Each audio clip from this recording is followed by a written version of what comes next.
안녕하세요. 크리스탈입니다. 오늘은 토마스 불핀치가 엮은 그리스 로마 신화와 함께 하시겠습니다. 그리스 로마 신화는 고대 그리스에서 발생해 로마 제국으로 이어지는 신화로 서양 문화 전반에 크고 깊은 영향을 미쳤다고 할 수 있죠. 전 세계적으로 알려진 이야기이기도 하고요.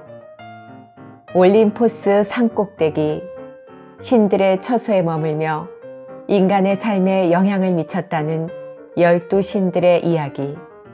그 이야기와 함께 편안한 휴식의 시간이 되었으면 좋겠습니다. 구독, 좋아요, 알림 설정 부탁드립니다. 미다스 왕. 디오니소스의 어릴 때 스승이며 양부인 실레노스가 행방불명이 되었다. 그 노인이 술에 취해 방황하고 있는 것을 농부들이 발견하고 미다스 왕에게 끌고 갔다. 미다스는 그 노인이 실레노스임을 알자 따뜻이 맞아들여 열흘에 걸쳐 밤낮을 가리지 않고 주연을 베풀어 대접했다. 10하루 만에 미다스는 실레노스를 무사히 그의 제자 디오니소스에게 보냈다. 디오니소스는 그에 대한 답례로서 무엇이든 원하는 것을 말하라고 했다. 그러자 미다스는 자기가 만지는 것은 무엇이든 황금으로 변하게 해달라고 청했다. 디오니소스는 미다스가 더 좋은 선택을 하지 않은 것을 유감으로 생각했지만 이를 승낙했다. 미다스는 새로운 힘을 얻은 것을 크게 기뻐하며 바로 그 힘을 시험해 보았다. 참나무 가지를 꺾자 그것이 황금 가지로 변했고 돌을 주워들자 그것도 황금으로 변했다. 잔디를 만지자 그것도 마찬가지였다. 사과나무에서 사과를 따자 그것은 마치 헤스페리데스의 화원에서 훔쳐온 것이 아닌가 하는 의심이 들 정도였다. 이 화원에는 헤라가 제우스와 결혼할 때 땅의 여신으로부터 선물 받은 황금 사과가 열리는 나무가 심어져 있다. 미다스는 너무나 기쁜 나머지 집으로 돌아오자마자 하인들에게 맛있는 음식을 장만하라고 분부했다. 그런데 그가 빵을 만지자 빵은 곧 그의 손 안에서 단단해졌다. 또 다른 음식들도 그의 입으로 가져가기만 하면 곧 굳어져서 이가 들어가지 않게 되었다. 그는 포도주를 마셨다. 그러나 그건 역시 마치 황금 녹은 물처럼 되어 목구멍으로 내려갔다.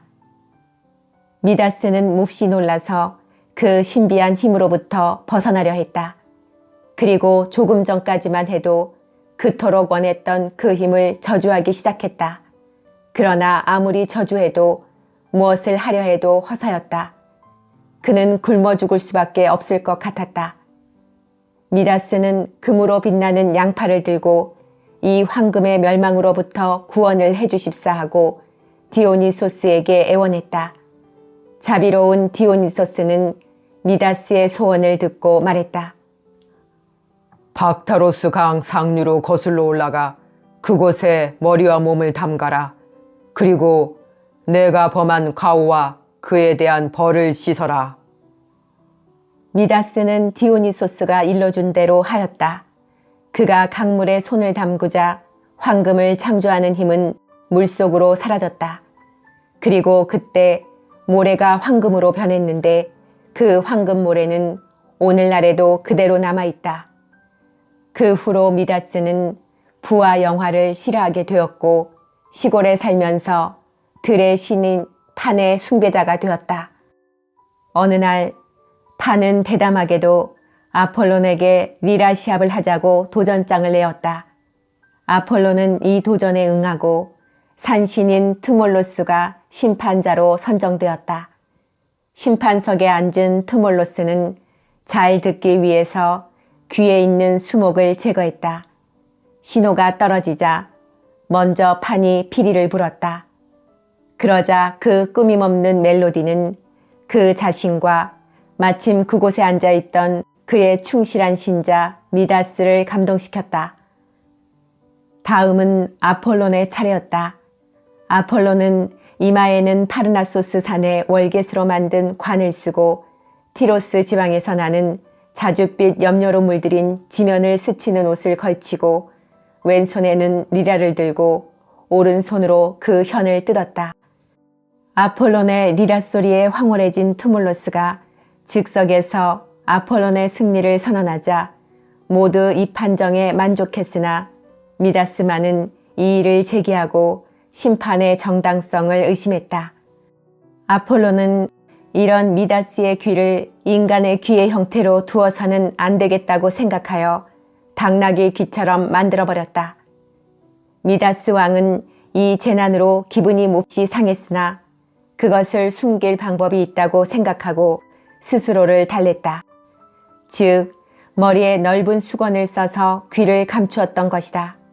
아무도 그 사실을 몰랐으나 그의 이발사만은 미다스 왕의 비밀을 알고 있었다. 이 사실을 말하고 싶어 견딜 수가 없게 된 이발사는 갈대숲으로 들어가 구덩이를 파고 그 위에 몸을 구부려 비밀을 속삭이고 다시 흙으로 덮었다. 그 후 얼마 가지 않아 바람이 불면 갈대들이 이 비밀을 속삭이기 시작하더니 이후 오늘날까지도 미풍이 그 위를 스치고 지나갈 때마다 계속 속삭이고 있다. 페르세포네. 제우스와 그의 형제들이 티탄 신족을 쳐부수고 그들을 지옥으로 추방해버리자 또 새로운 적이 신들에게 반항을 하며 일어났다. 그들은 티폰, 브리아레오스, 엔켈라도스 등의 거인족이었다. 그들 가운데 어떤 자는 100개의 팔을 가지고 있었고 어떤 자는 불을 내뿜기도 했다. 그러나 그들도 마침내는 정복되어 에트나 산 밑에 매장되었는데 때때로 그들은 그곳에서 도망치려고 몸부림을 쳐 섬 전체에 지진을 일으켰다. 또한 그들의 숨결은 산을 뚫고 치솟는 일이 있었는데 이것이 화산의 폭발이다. 이들 거인이 추락할 때 지구를 동요시켜 지옥의 왕인 하데스를 놀라게 하였다. 그는 자신의 왕토가 백일하에 드러나지 않을까 하고 근심하면서 검은 말이 끄는 이륜차를 타고 피해 정도를 확인하기 위해서 사찰의 길을 떠났다. 그때 에릭스 산 위에 앉아서 아들 에로스와 놀고 있던 아프로디테가 그를 발견하고 말했다. 내 아들아, 제우스까지도 정복할 수 있는 너의 화살로 저 지옥의 왕의 가슴을 쏘아라. 너와 나의 영토를 넓힐 기회를 놓치지 말아라. 하늘에서조차 우리의 세력을 멸시하는 자가 있는 것을 너는 아느냐? 지혜의 여신 아테나와 수렵의 여신 아르테미스가 우리를 멸시하고 있단다.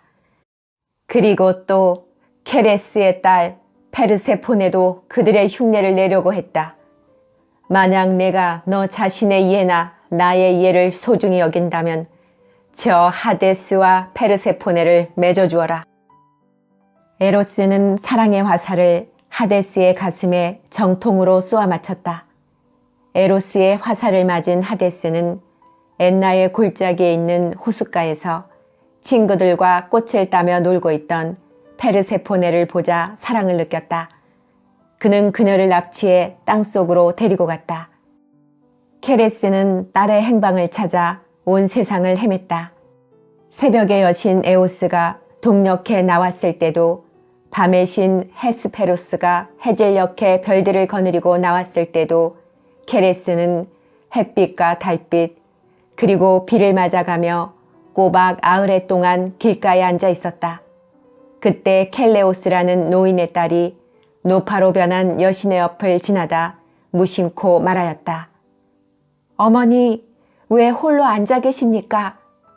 어머니라는 말이 케레스에게는 더할 수 없이 반갑게 들렸다. 들에서 일하다 돌아오던 노인도 무거운 짐을 지고 있었음에도 불구하고 발을 멈추고 오막살이나마 하룻밤 쉬어가라고 청했다. 케레스는 말했다. 제발 내버려 두세요. 그리고 따님이 있는 것을 행복하게 생각하십시오. 나는 딸을 잃었습니다. 이 말을 듣자 인정 많은 노인과 그 딸은 케레스를 측은하게 여기며 다시 한번 말했다. 우리 집으로 가십시다. 누추한 집이라고 탓하지는 마십시오. 집에 가면 당신의 따님이 무사히 당신 곁으로 돌아왔을지도 모릅니다. 그렇게 말씀하시니 거역할 수가 없군요.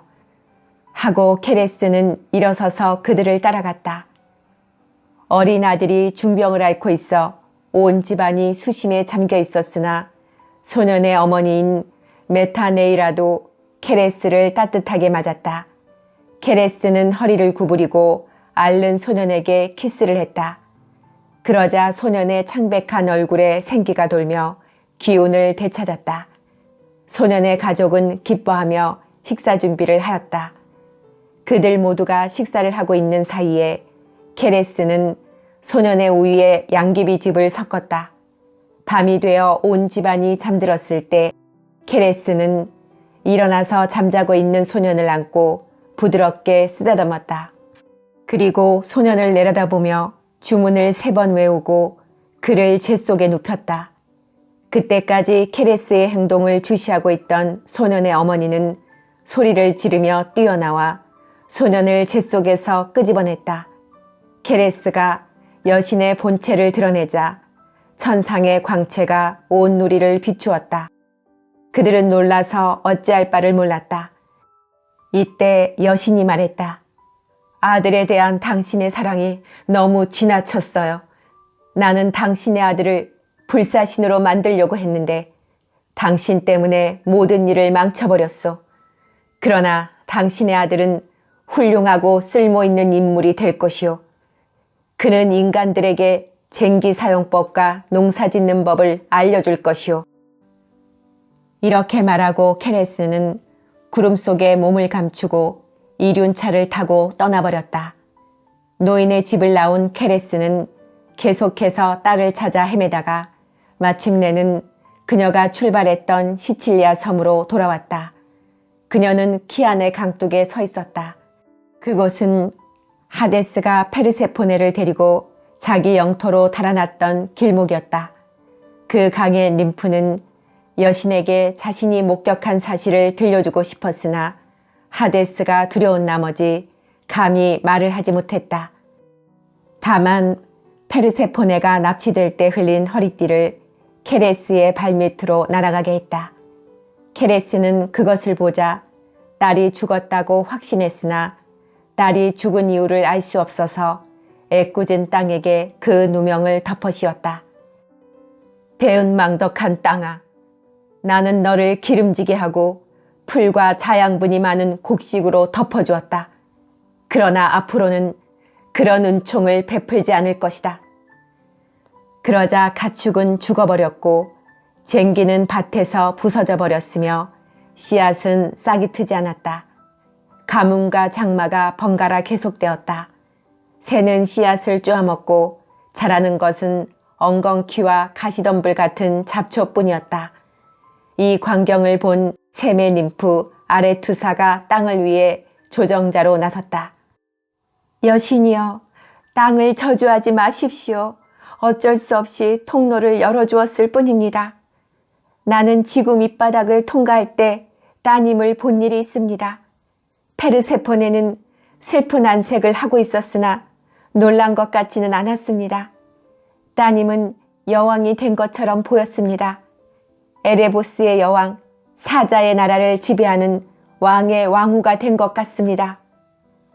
케레스는 이 말을 듣고 한동안 멍하니 서 있더니 이륜차를 하늘로 돌려 제우스를 찾아갔다. 케레스는 자기의 불행한 처지를 이야기하고 딸을 찾게 해달라고 제우스에게 애원하였다. 제우스는 페르세포네가 땅 밑에 머무는 동안 마법의 석류를 먹지 않았다면 가능한 일이라고 말했다. 헤르메스가 봄의 여신과 함께 사자의 나라에 가서 하데스에게 페르세포네를 돌려보내달라고 요구했다. 교활한 하데스는 승낙하였다. 그러나 애통하게도 페르세포네는 이미 하데스가 준 석류를 받아 그 씨에 붙은 맛있는 과육을 먹었던 것이다. 이 석류를 먹은 사람은 하계를 잊지 못하고 그리워하게 되는 것이다. 따라서 완전한 구출은 불가능하게 되어 이에 따른 타협책이 나왔다. 즉, 반년은 어머니와 지내고 반년은 남편 하데스와 지내기로 합의한 것이다. 이 케레스와 페르세포네의 이야기가 우화인 것은 분명하다. 페르세포네란 곡물의 종자를 뜻한다. 종자는 땅속에 묻으면 그 모습을 감추었다가 땅속의 신에게 가 있다가 봄이 되면 햇빛 속 어머니에게로 돌아옴에 다시 나타나는 것이다.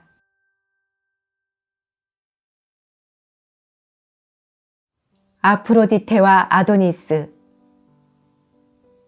아프로디테가 어느 날 아들 에로스와 놀다가 아들이 가지고 있던 화살에 가슴을 다쳤다. 순간 그녀는 재빨리 아들을 밀어냈으나 상처는 생각한 것보다 깊었다.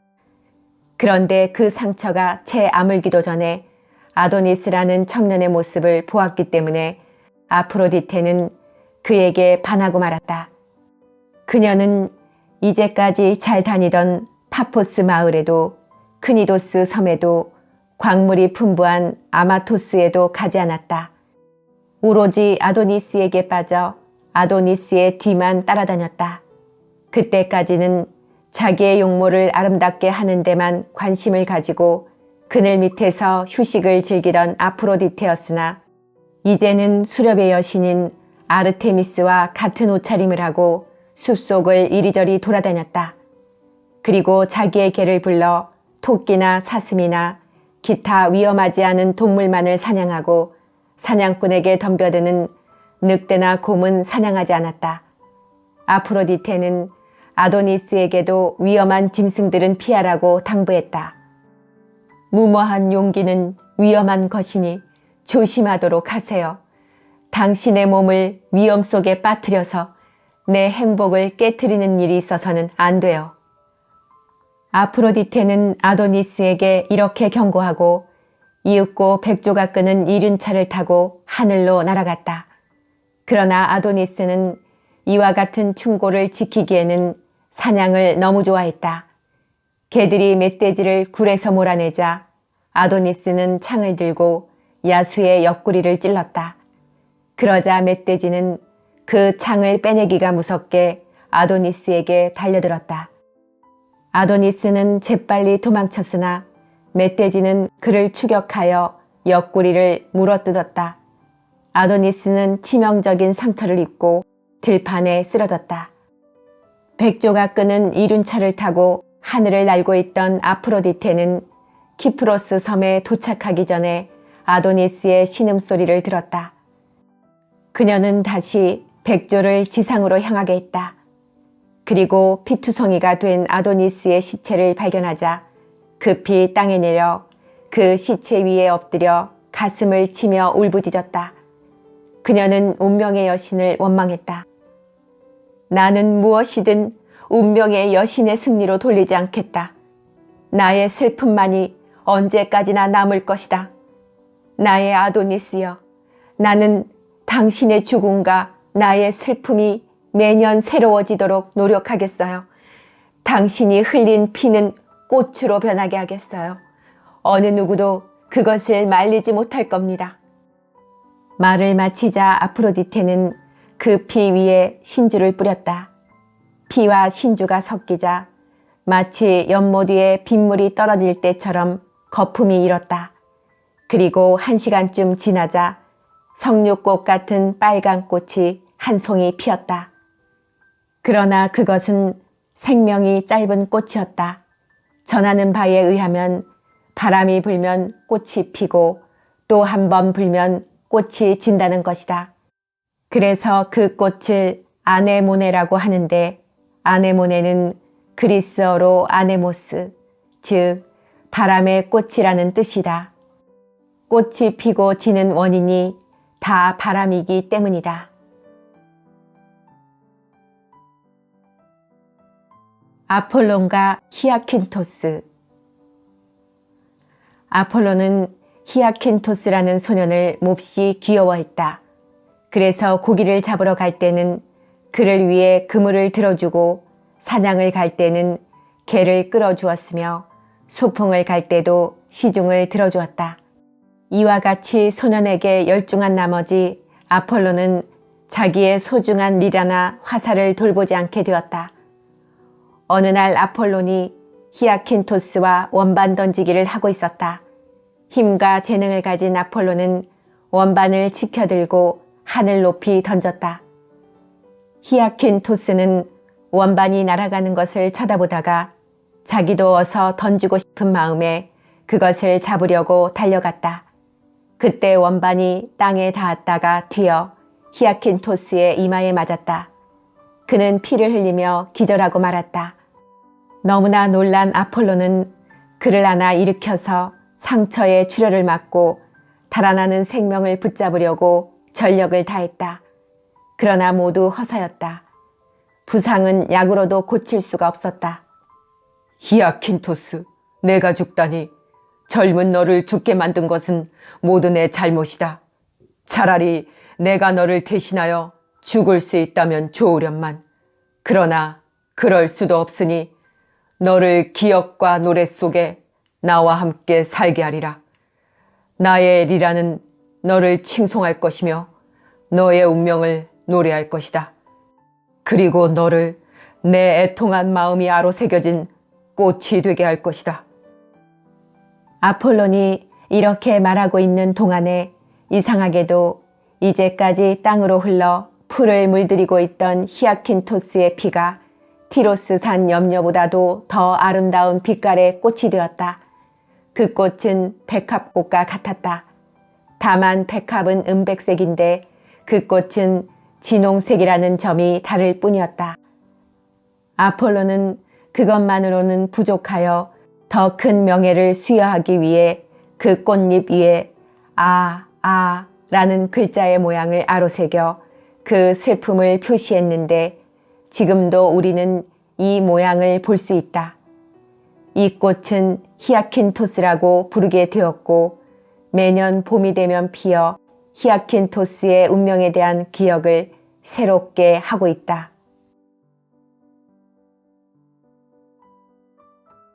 에로스와 푸시케. 옛날 어느 왕국에 세 딸이 있었다. 위로 두 딸도 매우 아름다웠으나 막내딸인 푸시케의 아름다움은 말로 형용할 수 없을 정도였다.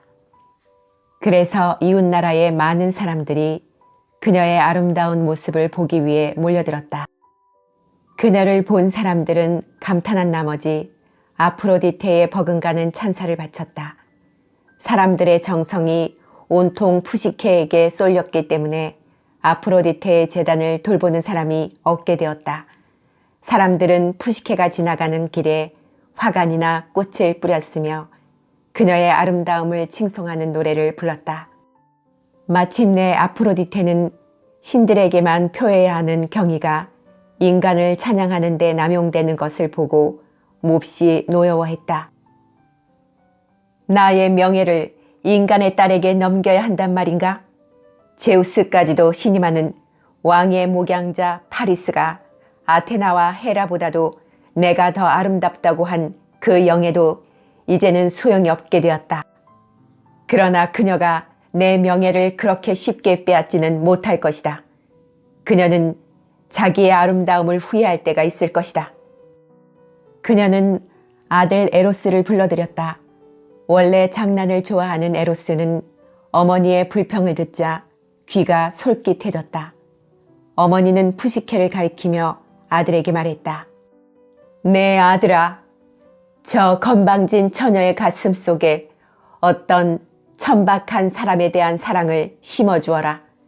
그렇게 되면 자신의 아름다움에 대한 환희와 승리감이 큰 만큼 장차 그녀가 받게 될 치욕 또한 크리라. 에로스는 어머니의 명령에 따를 준비를 했다. 아프로디테의 꽃밭에는 단물과 쓴물이 나오는 두 종류의 샘물이 있었다. 에로스는 그것을 2개의 병에 담아서 푸시케에게 가져갔다. 푸시케는 자고 있었다.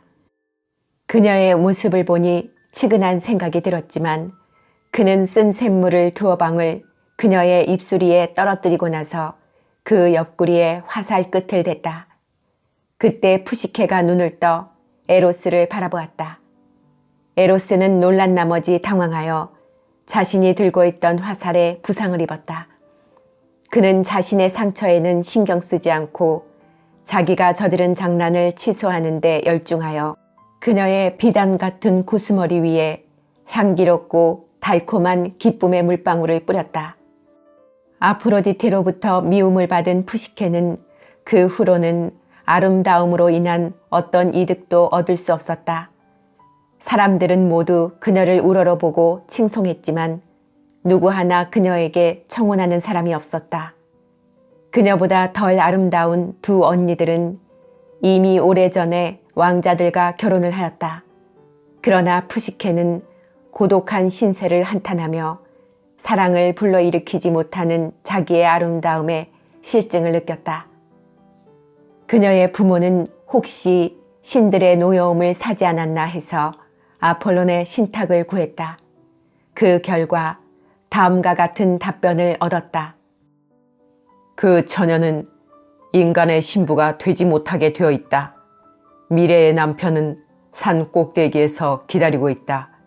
그 남편은 신도 인간도 저항하지 못하는 괴물이다. 이 무서운 신탁에 그녀의 부모가 슬픔에 잠겨있자 푸시케가 말했다. 아버님, 어머님, 슬퍼하지 마세요. 도리어 사람들이 저에게 부당한 명예를 씌워 저를 아프로디테라고 불렀을 때 슬퍼하셨어야 했어요. 그런 명예를 누린 벌이 제게 내려진 거예요. 저는 신탁에 따르겠어요. 불행한 운명이 기다리는 곳으로 저를 데려다 주세요. 이리하여 푸시케는 사람들이 슬퍼하는 가운데 부모와 함께 산으로 올라갔다. 산 꼭대기에 이르자 부모는 그녀만 남겨놓고 슬픈 마음으로 집에 돌아갔다. 푸시케가 공포에 떨며 눈물을 흘리고 있을 때 친절한 제피로스, 서풍이 그녀를 꽃이 활짝 피어있는 골짜기로 실어다 주었다. 마음이 어느 정도 진정되자 그녀는 풀이 무성한 둑에 드러누워 잠이 들었다. 정신을 차리고 상쾌한 기분으로 눈을 뜬 그녀는 커다란 나무가 우뚝 솟은 숲속으로 들어갔다. 숲속에는 수정 같은 맑은 물이 솟아났고 그 곁에는 굉장히 크고 아름다운 궁전이 있었다. 푸시케는 궁전 안으로 들어갔다. 그녀가 자연과 예술이 낳은 아름답고 귀중한 제작품을 보고 있을 때 한 목소리가 말했다. 여왕이시여, 이것은 모두 당신 것입니다. 당신이 듣고 계신 이 목소리는 당신의 시종인 우리들의 목소리랍니다. 당신이 분부만 내리신다면 우리는 정성을 다해 따르겠습니다. 당신의 방으로 가서 편히 쉬십시오. 목욕을 하시려거든 하십시오. 그리고 저녁은 옆에 있는 정자에서 드시는 게 어떠신지요? 푸시케는 시종의 말대로 털침대 위에서 푹 쉬고 목욕을 한 다음 정자에 들어가 앉았다. 그곳에는 맛 좋은 음식과 감미로운 술이 차려져 있었다. 그리고 보이지 않는 연주자의 음악이 들려왔다. 한 사람이 노래를 부르고 다른 한 사람이 비파를 탔는데 멋진 조화를 이루고 있었다. 푸시케는 아직 남편을 보지 못했다. 그는 어두워져서야 오고 날이 밝기 전에 집을 나갔다. 그러나 그의 음성은 사랑으로 충만하였고 그녀의 마음에도 같은 사랑을 불러일으켰다. 그녀가 얼굴을 보여달라고 간청했으나 그는 사정이 있어서 얼굴을 보여줄 수 없다고 했다. 왜 나를 보고 싶어 하오? 내 사랑에 대하여 의심을 하는 거요? 무슨 불만이 있소? 그대가 나를 본다면 두려워할지도 모르고 숭배할지도 모르지만 중요한 것은 나를 사랑하는 것이오. 나는 그대에게 그것만을 원하오.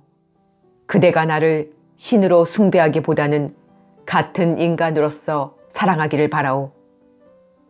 이런 말을 들으면 푸시케는 잠시 마음이 안정되었으나 집에서 걱정하고 있을 부모님과 언니들을 생각하면 가슴이 아팠다. 어느 날 밤 푸시케는 남편에게 부탁하여 마침내 언니들을 초대해도 좋다는 허락을 받았다. 제피로스가 곧 언니들을 데리고 왔다. 언니들은 자기들보다 잘 살고 있는 동생을 보자 질투가 나서 동생의 마음속에 아직 한 번도 본 적이 없는 남편에 대한 의심을 불러일으켰다. 아폴론의 신탁이 내가 무서운 괴물과 결혼할 운명이라고 한 것을 잊지 말아라. 이 골짜기에 사는 사람들의 말에 의하면 너의 남편은 무시무시한 뱀으로 한동안 너에게 맛있는 음식을 먹여 너를 살찌운 뒤 삼켜버릴 거라고 하더구나. 그러니 등불과 칼을 준비해 두었다가 남편이 깊은 잠이 든 뒤에 확인해보고 그것이 사실이라면 주저하지 말고 괴물의 머리를 베어 네 목숨을 구해라. 푸시케는 언니들의 말대로 등불과 칼을 감춰두고 남편이 잠들기를 기다려 그를 들여다보았다. 그런데 남편은 무서운 괴물이 아니라 신들 중에서도 가장 아름답고 매력적인 사랑의 신 에로스였다. 황금빛 고수머리는 눈빛같이 흰 목과 붉은 뺨 위에 물결쳤고 어깨에는 이슬 젖은 하얀 두 날개가 달려 있었는데 거기에는 봄의 꽃처럼 윤기가 흐르는 깃털이 나 있었다. 그녀가 남편의 얼굴을 자세히 보기 위해 등불을 기울였을 때 불붙은 기름 한 방울이 그의 어깨에 떨어졌다. 깜짝 놀라 눈을 뜬 그가 말했다. 오, 어리석은 푸시케. 이것이 나의 사랑에 대한 보답이란 말이오. 나는 어머니의 명령에도 복종하지 않고 그대를 아내로 맞았는데 그대는 나를 괴물로 여기고 내 머리를 베려고 했단 말이오. 가시오. 언니들한테 돌아가시오. 나는 그대에게 다른 벌은 가하지 않겠소. 오직 영원히 이별할 따름이오. 사랑과 의심은 같이 있을 수 없는 것이니까. 그리고 에로스는 땅바닥에 엎드려 울고 있는 가여운 푸시케를 버리고 달아나 버렸다. 어느 정도 마음이 진정되자 푸시케는 주위를 둘러보았다. 그러나 이미 궁전도 정원도 없어졌고 그녀는 언니들이 살고 있는 도시로부터 얼마 떨어지지 않은 넓은 벌판에 있었다. 푸시케는 언니들이 있는 곳으로 가서 자기가 당한 일을 이야기했다. 엉큼한 언니들은 속으로는 기쁘면서도 겉으로는 슬퍼하는 척했다. 그녀들은 그 신이 자기들 중에 누군가를 택할 것이라고 생각하고 아침 일찍 산으로 올라갔다.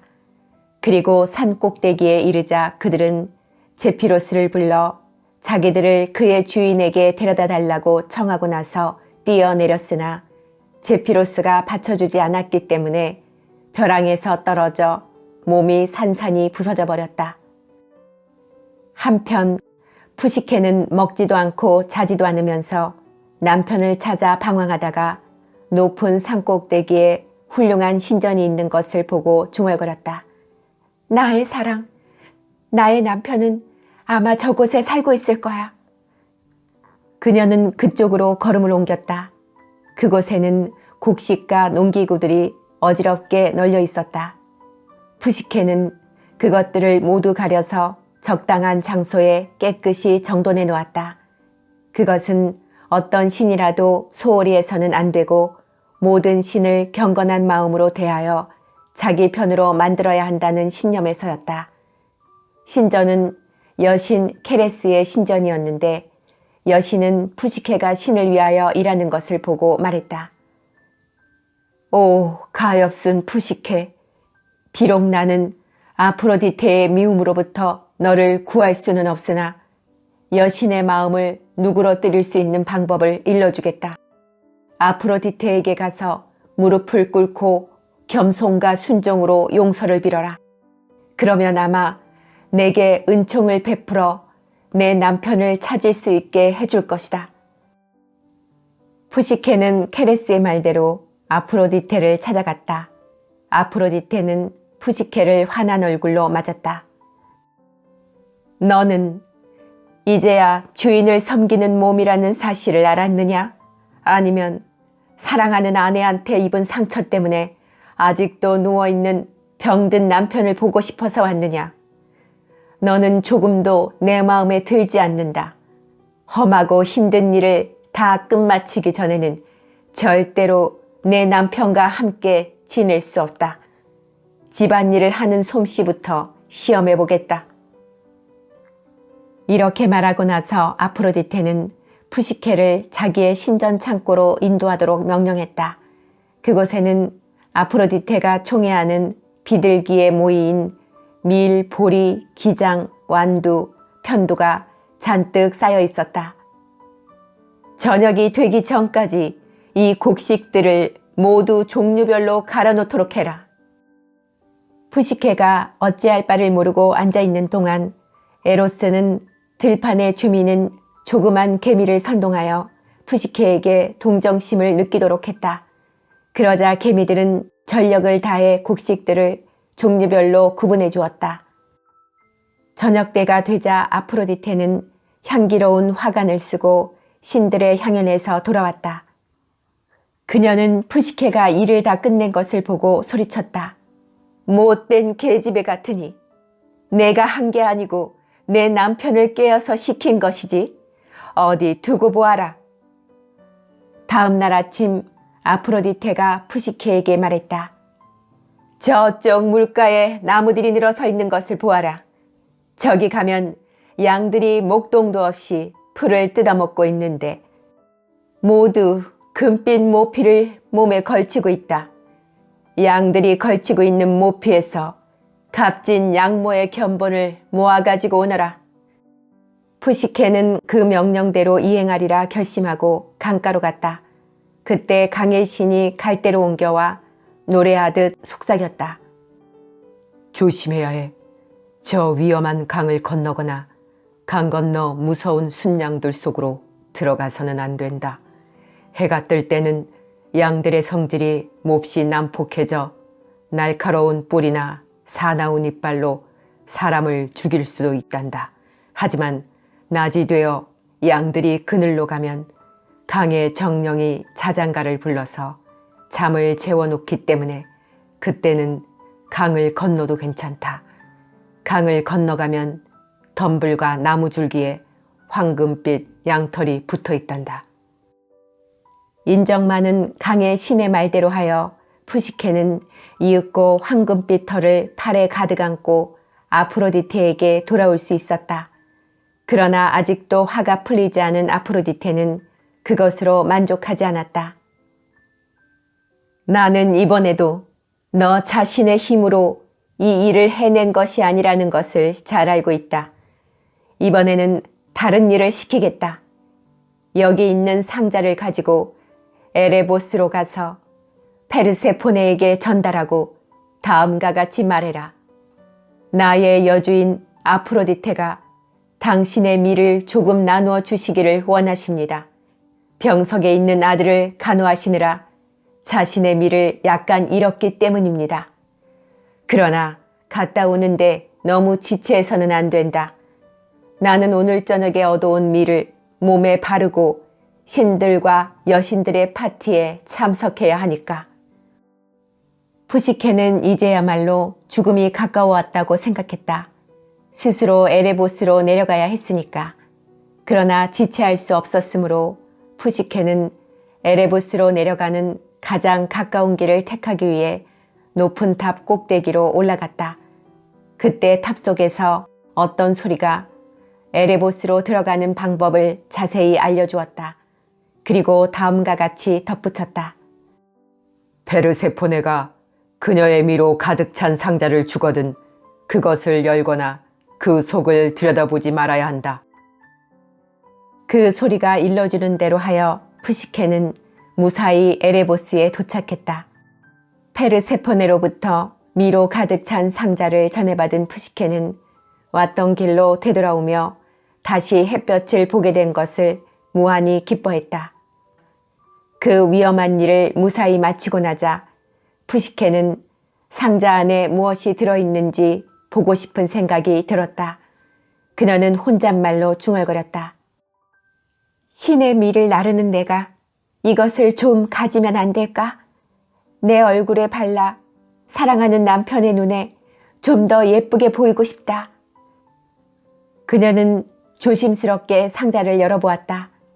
그러나 그 속에는 미는 없고 명부의 잠만 들어있었다. 그것들은 갇혔다가 해방되자 푸시케에게 덤벼들었다.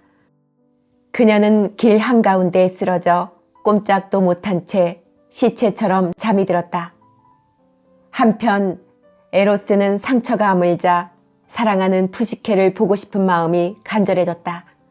마침내 에로스는 창틈으로 빠져나와 푸시케가 누워있는 곳으로 날아갔다. 그리고 그녀의 몸에서 잠을 끌어모아 다시 상자 안에 가두고 자기의 화살로 가볍게 그녀를 찔러 깨웠다. 그는 말했다. 그대는 또 호기심 때문에 죽을 뻔했군. 이제 어머님한테 분부받은 일을 깨끗이 끝내도록 하시오. 그 밖의 일은 내가 하겠소. 에로스는 높은 하늘을 단번에 꿰뚫는 번갯불과 같이 재빨리 제우스 앞에 나아가 애원했다. 제우스는 호의를 가지고 그 말을 들어주었다. 그리고 두 연인을 위해서 간곡하게 아프로디테를 설득했기 때문에 마침내 그녀도 승낙했다. 제우스는 헤르메스를 보내 푸시케를 천상회의에 참석하게 했다. 그녀가 도착하자 제우스는 불로 불사의 음식이라고 하는 암브로시아를 손수 한 잔 권하면서 말했다. 푸시케, 이걸 마시고 불로 불사의 신이 되어라. 에로스는 이렇게 맺어진 인연을 끊지 못할 것이며 이 결혼은 영원히 변치 않을 것이다. 그리하여 푸시케는 마침내 에로스와 결합했다. 그 후 두 사람 사이에서 딸이 태어났는데 그 아이는 쾌락이라고 불렀다. 에코와 나르키소스. 여신 아르테미스의 총애를 받으며 사냥 다니기를 좋아하는 에코는 아름다운 림프이다. 그녀는 숲속과 언덕을 다니며 숲놀이에 열중하고 있었다. 그녀에게는 한 가지 결점이 있었는데 그것은 말하기를 좋아하여 잡담을 할 때나 논의를 할 때나 언제나 끝까지 짓거리는 것이었다. 어느 날 헤라는 남편 제우스를 찾고 있었다. 남편이 혹시 림프들을 희롱하고 있지 않나 하고 의심했기 때문이다. 그것은 사실이었다. 에코는 림프들이 달아날 때까지 여신을 붙들어 놓으려고 계속 짓거렸다. 이 계략을 알아차린 헤라는 에코에게 다음과 같은 명령을 내렸다. 너는 앞으로 나를 속인 그 혓바닥을 사람들이 한 말을 되풀이하는 데만 쓰도록 하라. 절대로 내가 먼저 말을 할 수는 없을 것이다. 어느 날 에코는 나르키소스라는 아름다운 청년이 산에서 사냥을 하는 것을 보았다. 에코는 처음 본 그 청년에게 반해서 그만 사랑에 빠지고 말았다. 그녀는 청년의 뒤를 따라갔다. 그와 이야기하고 싶었지만 청년이 먼저 말하기 전에는 불가능한 일이었다. 그래서 그녀는 그가 먼저 말을 걸어주기를 초조한 마음으로 기다렸고 대답도 준비하고 있었다. 어느 날 그 청년은 함께 사냥하던 친구들과 떨어지게 되자 큰 소리로 외쳤다. 누가 이 근처에 있는가? 에코는 나무 그늘에 숨으면서 그 말을 되풀이했다. 나르키소스는 사방을 둘러보았으나 아무도 보이지 않자 다시 외쳤다. 있으면 이리 나오시오. 그 말을 기다리고 있던 에코는 가슴이 벅차서 있으면 이리 나오시오 하고 되풀이하면서 나무 그늘에서 몸을 드러냈다. 그리고 나르키소스에게 다가가 그의 목에 팔을 가무려 했다. 청년은 깜짝 놀라 뒤로 물러섰다. 놓아라. 만일 너와 함께 할 바엔 차라리 죽어버리겠다. 에코는 불쌍하게도 같은 말을 되풀이할 수 있을 뿐이었다. 그러자 그는 그녀 곁을 떠나버렸고 그녀는 부끄러워 붉어진 얼굴을 숲속으로 감추었다. 그때부터 그녀는 동굴 속이나 깊은 산속 절벽에서 살게 되었다.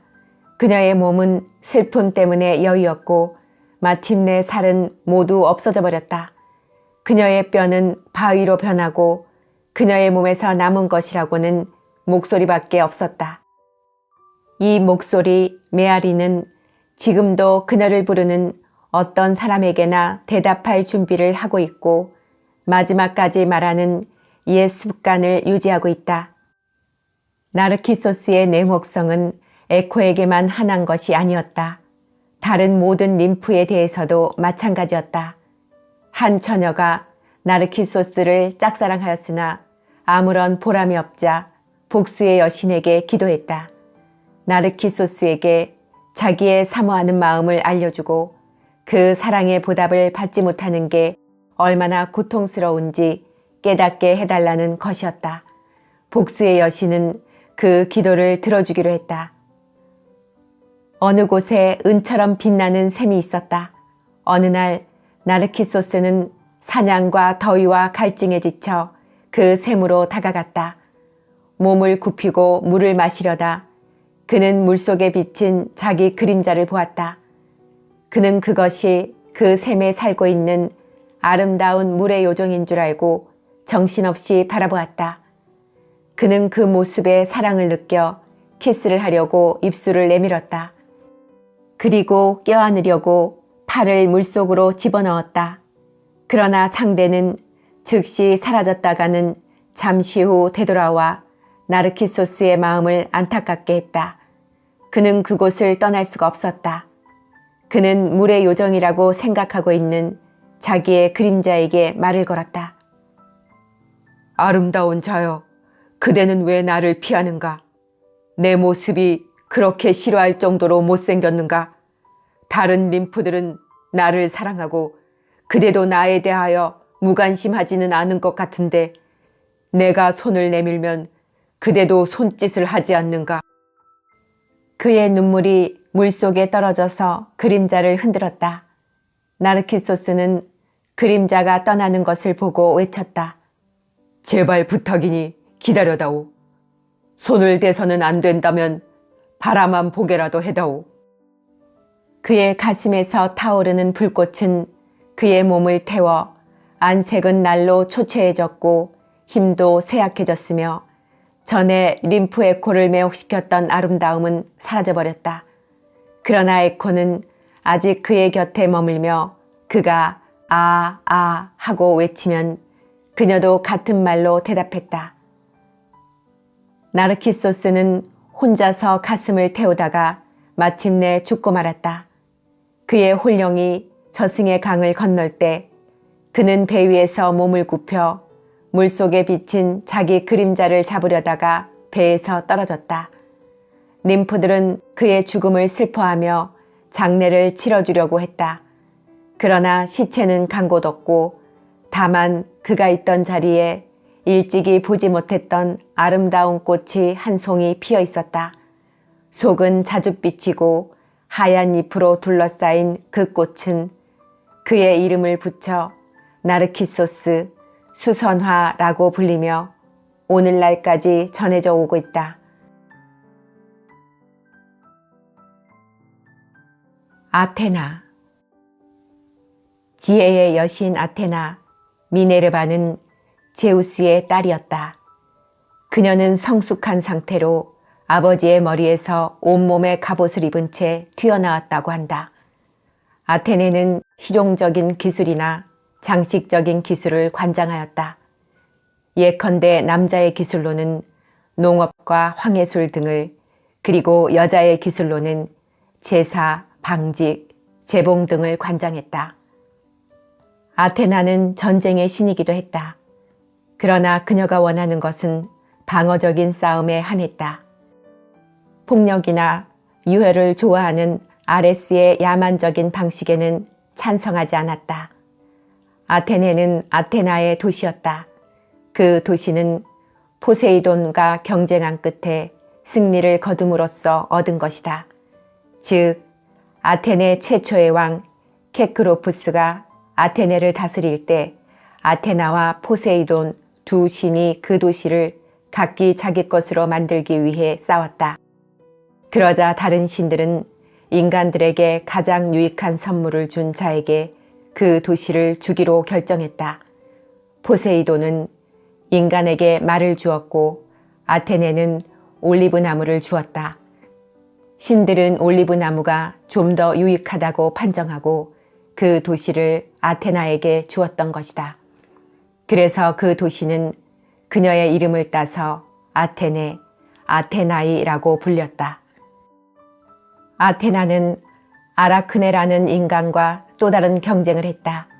아라크네는 길쌈과 자수의 명수여서 림프들까지도 그녀의 솜씨를 구경하러 올 정도였다. 완성된 옷이나 자수뿐 아니라 일을 하고 있는 모습이 역시 아름다웠다. 그녀가 헝클어진 실을 손에 들고 타래를 만들거나 손가락으로 선별하여 구름과 같이 가볍고 부드럽게 보일 때까지 빗질을 하거나 직물을 짜거나 짠 뒤에 자수를 놓는 모습을 본 사람은 아테나가 그녀를 가르쳤을 것이라고 말할 정도였다. 그러나 아라크네는 그런 말을 부정했다. 그녀는 설령 여신이라 할지라도 자신이 누군가의 제자로 간주되는 것은 참을 수 없었던 것이다. 아테나하고 솜씨를 겨루게 해주세요. 만약 내가 진다면 어떤 벌이라도 받겠어요. 하고 그녀는 말했다. 이 말을 듣고 화가 난 아테나는 노파로 변장하여 아라크네가 있는 곳으로 가서 친절한 충고를 하였다. 나는 많은 경험을 하였습니다. 당신이 내 충고를 경멸하지 않기를 바랍니다. 같은 인간끼리라면 얼마든지 경쟁을 할 수 있지만 여신과는 경쟁을 하지 마십시오. 그보다 당신이 한 말에 대하여 여신에게 용서를 빌기 바랍니다. 여신은 인자한 분이므로 당신을 용서할 것입니다.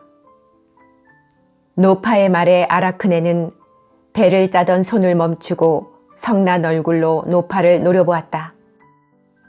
그런 충고라면 당신의 딸이나 하녀에게 하세요. 나는 내가 한 말을 결코 취소하지 않을 거예요. 여신도 두렵지 않아요. 만일 생각이 있다면 나하고 솜씨를 겨루어 보라지요. 아테나는 변장을 벗고 정체를 드러냈다. 림프들과 모든 사람들은 고개를 숙이고 경의를 표했다. 그러나 아크라네마는 두려워하지 않았다. 양볼이 갑자기 붉어졌다가 창백해졌으나 결심을 바꾸지는 않았다. 그녀는 어리석게도 자신의 기술을 뽐내며 운명을 향해 돌진했다. 아테나도 더 이상 참지 않았다. 그리고 더는 충고도 하지 않았다. 아테나와 아라크네는 경쟁을 시작했다. 아테나는 자기가 포세이돈과 경쟁했을 때의 광경을 짜넣었다. 천상에 12명의 신이 그려지고 제우스가 위엄을 과시하며 그 중앙에 자리 잡고 있었다. 바다의 지배자인 포세이돈은 삼지창을 손에 들고 있었는데 방금 땅을 치고 왔는지 땅에서 말 한 마리가 뛰어나왔다. 아테나 자신은 머리에 투구를 쓰고 가슴은 방패로 가리고 있었다.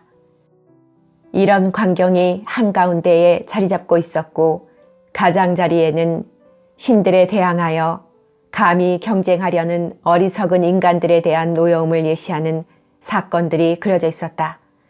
더 늦기 전에 경쟁을 포기하라고 아라크네에게 경고하는 의미를 담은 그림이었다. 이에 반해 아라크네의 직물은 신들의 실패와 가오를 나타내기 위하여 고의로 선택된 제재들로 가득 차 있었다. 어떤 장면에는 제우스의 변신인 백조를 포옹하고 있는 레다가 그려져 있었고 다른 장면에는 그의 아버지에 의하여 노쇠로 만든 탑 속에 갇힌 다나에가 그려져 있었는데 제우스는 그 탑 속에 금빛 소나기로 변장하여 들어가고 있었다. 또 다른 장면에는 황소로 변장한 제우스에게 속은 에우로페가 그려져 있었다. 그것은 놀랄 만큼 잘 짜여졌으나 그 속에는 그녀의 오만불손한 마음이 드러나 있었다. 아테나는 아라크네의 솜씨에는 감탄을 금할 수 없었으나 심한 모욕을 느껴 북으로 에우로페가 그려진 직물을 쳐서 찢어버렸다. 그리고는 아라크네의 이마에 손을 얹고 그녀로 하여금 자기의 죄와 치욕을 느끼게 했다. 아라크네는 마침내 부끄러움을 참지 못하여 목을 메었다. 아테나는 그가 끈에 매달려 있는 것을 보자 불쌍한 마음이 들었다. 죄 많은 여인아, 살아나거라. 그리고 이 교훈을 잊지 말아라. 앞으로도 너와 내 자손은 영원히 목을 메고 있어야 할 것이다. 아테나는 아라크네의 몸에 아코니틴 즙을 뿌렸다. 그러자 아라크네의 머리카락도 코도 귀도 없어져 버렸다. 그녀의 몸은 오그라들고 머리는 더욱 작아졌다. 손가락은 옆구리에 붙어버려 다리의 역할을 했다. 그 외에는 다 몸뚱이가 되었는데 그 몸뚱이에서 이따금 실을 뽑아 공중에 매달려 있어야만 했다. 이것이 아테나가 그녀를 거미로 만들었을 때의 자세이다. 니오베. 아라크네의 운명이 세상에 널리 알려지자 그것이 경고가 되어 모든 인간들은 신들에게 반항하지 않게 되었다. 그런데 오직 한 여자가 그 겸손이라는 교훈을 배우려 하지 않았다. 그것은 테베의 왕비 니오베였다. 그녀는 몹시 거만한 여자였다. 그녀는 남편이 이름 높은 사람이라든가 자신이 미인이라든가 문벌이 높다든가 또는 자기네 나라가 융성하다든가 하는 따위를 자랑한 것이 아니었다. 그녀의 자랑은 자식들이었다. 수많은 어머니들 중에서 가장 행복한 어머니는 바로 나다 라고 우기지만 않았더라도 아마 니오베는 가장 행복한 어머니였을 것이다. 레토와 그 아들인 아폴론, 딸 아르테미스를 기념하는 축제 때의 일이었다. 그 축제 때 테베 사람들은 이마에 월계수를 장식하고 모여서 제단에 유향을 드리며 기원했다. 그때 군중 속에서 니오베가 나타났다. 그녀의 옷은 황금과 보석으로 번쩍였고 얼굴은 더할 나위 없이 아름다웠다. 니오베는 걸음을 멈추고 오만한 얼굴로 사람들을 바라보았다. 이 무슨 어리석은 짓이란 말이냐? 눈앞에 보이는 사람을 무시하고 본 적도 없는 자를 택하다니. 어째서 레토는 예배를 할 정도로 공경하면서 나는 무시하느냐? 내 아버님은 탄탈로스로서 신들의 식탁에 초대받을 정도였고 어머니는 여신이었다. 내 남편은 이 테베를 건설했고 이 나라의 왕이 되었다. 그리고 프리기아는 내가 물려받은 땅으로 어디로 눈을 돌리든 내 땅이 보인다.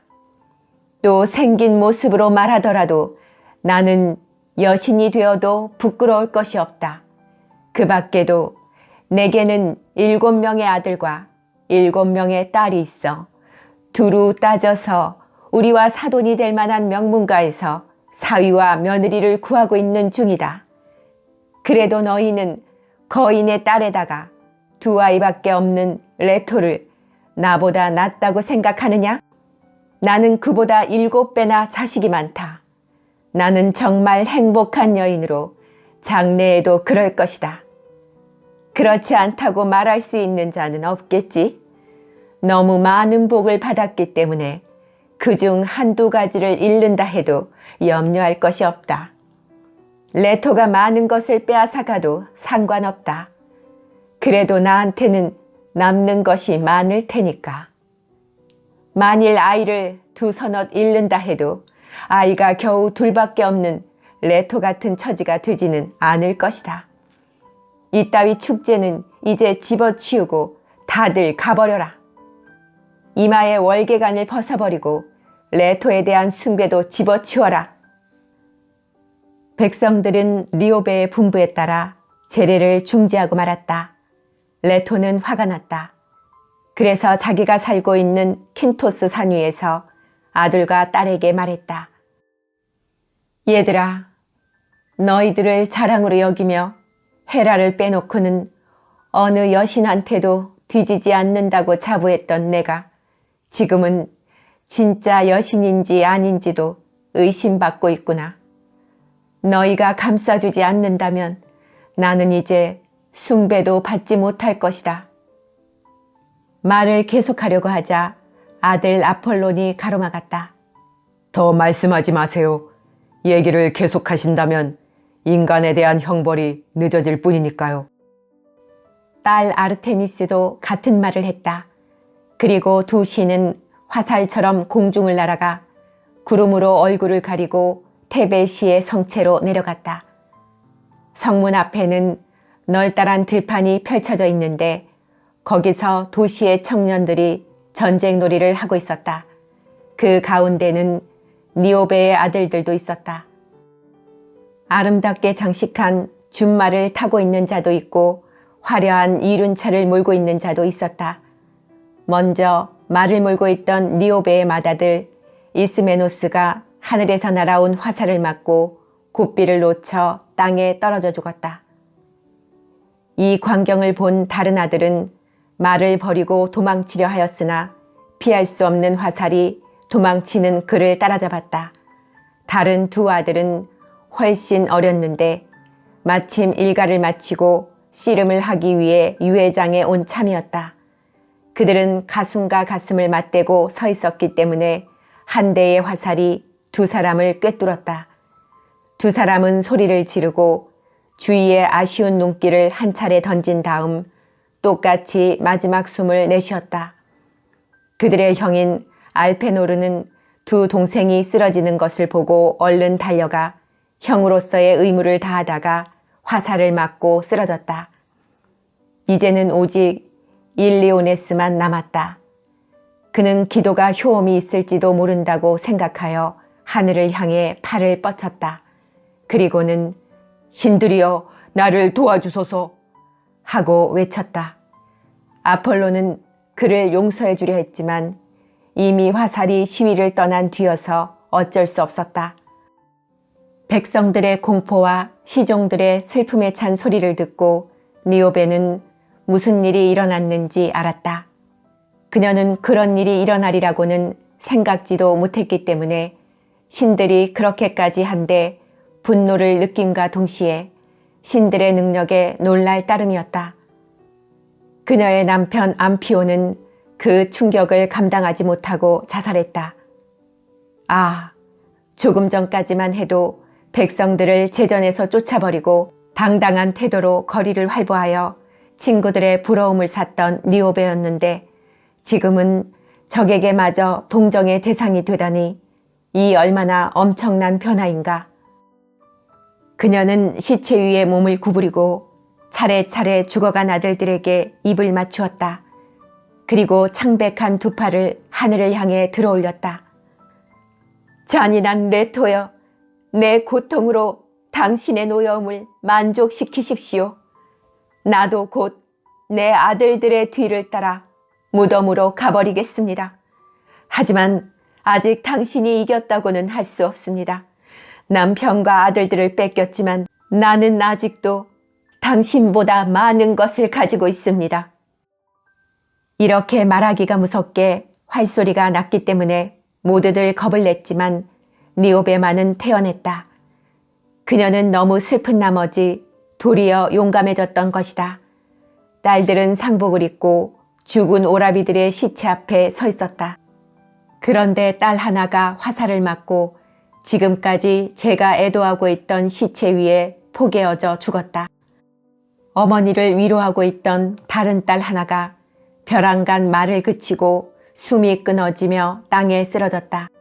세 번째 딸은 도망치려 했고 네 번째 딸은 숨으려고 했다. 그 밖의 딸들은 어떻게 해야 할지 몰라 쩔쩔매면서 떨고 있었다. 마침내 딸 6이 죽고 말았다. 꼭 하나가 남아서 어머니에게 매달렸다. 니오베는 그 딸을 몸으로 감쌌다. 얘는 제일 어린 딸입니다.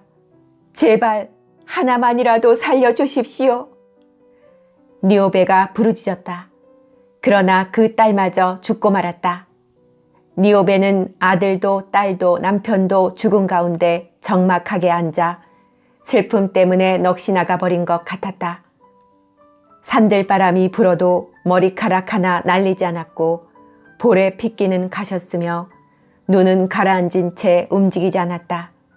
그녀의 몸에는 이미 살아있는 것이라고는 없었다. 혀는 입천장에 붙어 있었고 혈관도 생명의 흐름을 전하지 않게 되었다. 목도 구부러지지 않았다. 팔은 동작을 멈추었고 발은 한 발짝도 옮기지 못하였다. 니오베의 몸은 돌로 변해버렸던 것이다. 그래도 눈물은 끊임없이 흐르고 있었다. 그때 회오리바람이 산 위로 그녀를 날라주어서 그녀는 바위가 되어 지금도 그 고향산에 남아있다. 그 바위에서는 물이 졸졸 흘러나와 니오베의 끊이지 않는 슬픔을 말해주고 있다.